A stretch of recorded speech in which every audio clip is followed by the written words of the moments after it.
says another plot against him has been foiled. Traoré has repeatedly claimed to be the target of sinister plots and assassination attempts. The latest one is from the 9th of... They tried to kill him. Captain Ibrahim Traoré, the 36-year-old leader of Burkina Faso, the man many call Africa's Thomas Sankara reborn, has just survived a deadly assassination plot. And here's the shocking part. It wasn't just internal rivals. Evidence points to foreign powers with everything to lose from Traoré's bold defiance. Tonight, we uncover the truth behind the plot to silence one of Africa's youngest leaders, why global powers are panicking, and what this means for the future of Africa's freedom. Stay with me, because this story has the potential to change everything. Before we understand why someone wants him dead, we need to understand who Ibrahim Traoré is.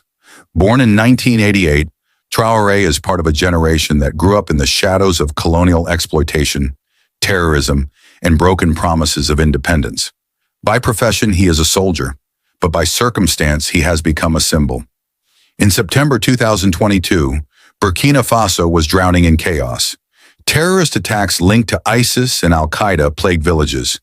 The economy was crumbling, and the people had lost all faith in the government. That's when Captain Traoré stepped in.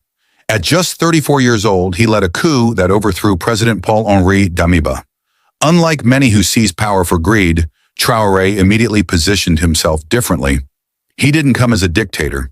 He came as a liberator. His speeches were fiery, echoing the words of Thomas Sankara, Burkina Faso's revolutionary leader, assassinated in 1987. He promised sovereignty, dignity, and a new path for Africa.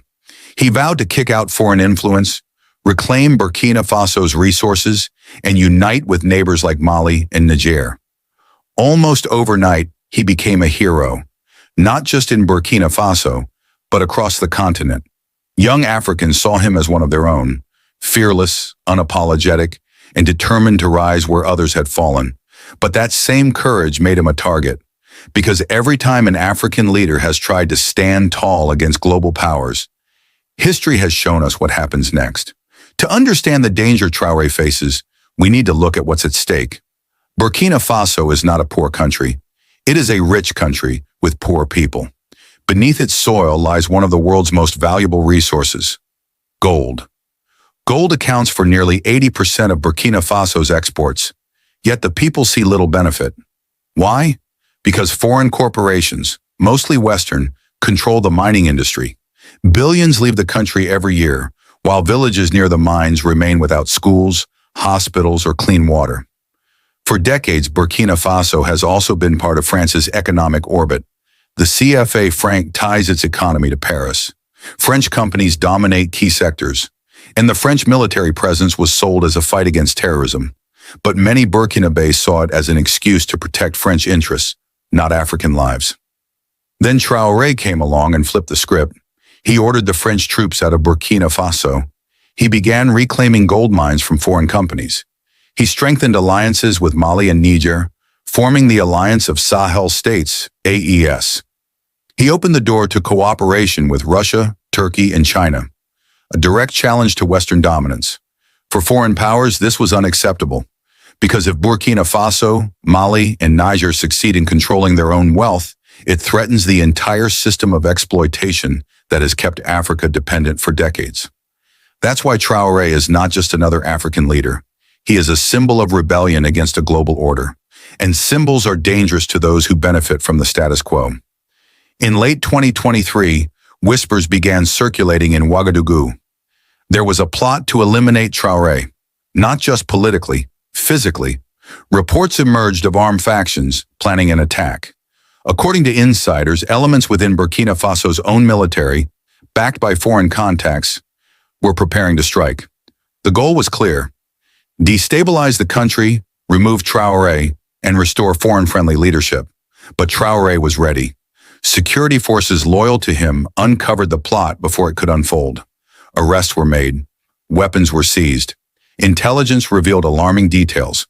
Money and support were flowing in from outside Burkina Faso. Foreign fingerprints were all over the conspiracy.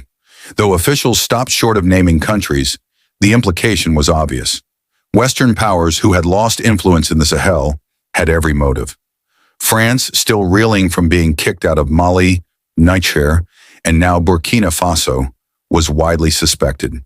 The United States, worried about Russian influence in the region, was another possibility. The message was clear.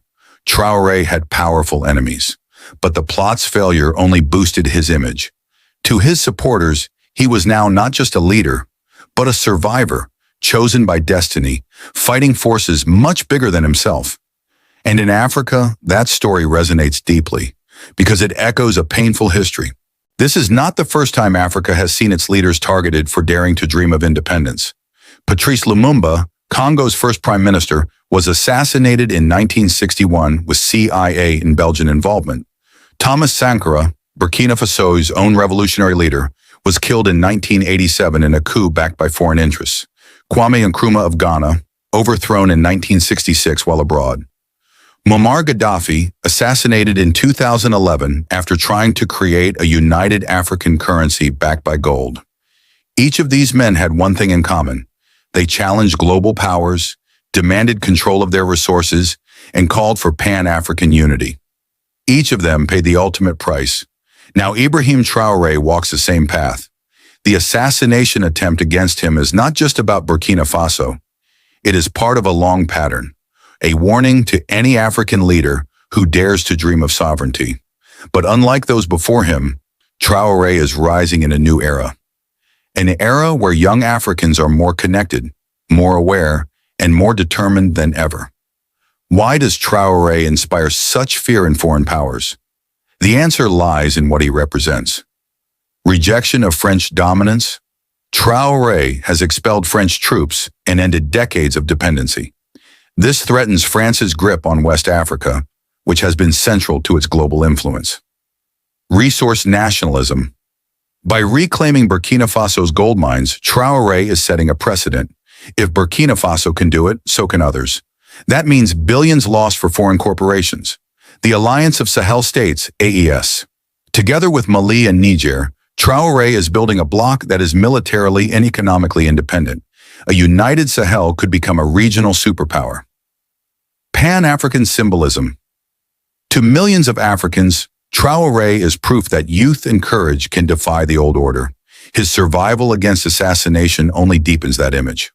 Alternative partnerships. By opening to Russia, China, and BRICS, Traoré threatens the monopoly of Western influence. A multipolar Africa is a nightmare for those who prefer a dependent Africa.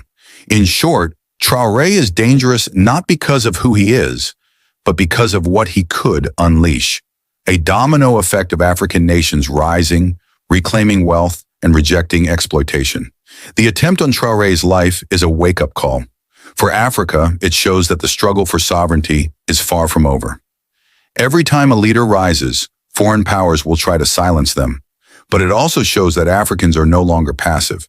Across the continent, people are watching, learning, and resisting.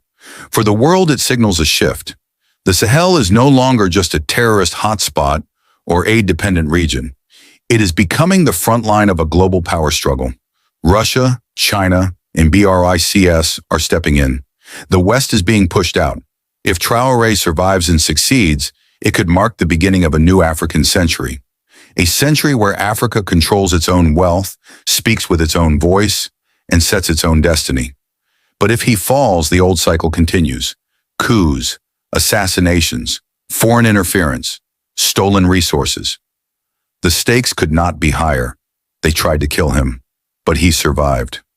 Ibrahim Traoré now carries more than just the hopes of Burkina Faso. He carries the hopes of an entire continent. The hopes of every African who is tired of seeing their leaders silenced, their wealth stolen, their dignity denied. History tells us that foreign powers will not stop. They will try again and again to crush Africa's rising. But history also tells us something else. Every attempt creates new resistance. Every fallen leader plants seeds of revolution. And this time, those seeds are already growing. From Ouagadougou to Bamako, from Niamey to Johannesburg, young Africans are saying, we will no longer bow. We will no longer give away our gold, our uranium, our future. The question now is not whether Africa will rise. The question is whether the world is ready. Because no matter how many plots are hatched, No matter how many leaders are targeted, the spirit of freedom cannot be assassinated. This is Africa's time. This is Africa's fight. And this is Africa's destiny.